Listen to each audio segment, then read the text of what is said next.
हम खबर है हुकूमत और एशियाई तरक्याती बैंक में $300 मिलियन कर्ज प्रोग्राम पर दस्तखत हो गए हैं। मज़ीद जानेंगे डॉन न्यूज़ के नुमाइंदे ताहिर शिरानी से। ताहिर, रकम किस मद में खर्च की जाएगी? जी देखिए, गुज़श्ता रोज एशियाई तरक्याती बैंक के बोर्ड ऑफ डायरेक्टर्स ने पाकिस्तान के लिए $80 करोड़ का प्रोग्राम मंजूर किया था और उसके बाद आज हुकूमत पाकिस्तान और एशियाई तरक्याती बैंक के दरमियान इस हवाले से मुआहदे पर दस्तखत कर दिए गए हैं।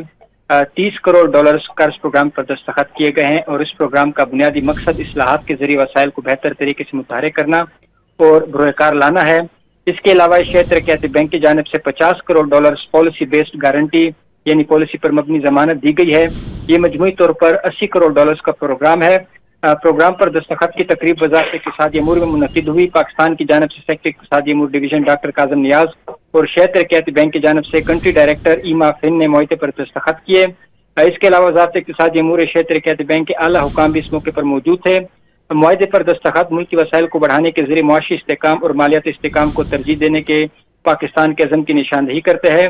एलामिया के मुताबिक इस प्रोग्राम के इक़्तिसादी ढांचे में इस्लाहात लाई जाएंगी, जिसका मकसद महसूलात में इजाफे समेत दीगर इक़्तिसादी मसाइल को हल करना है। जी बहुत शुक्रिया ताहिर शिरानी इन तफसीलात के लिए।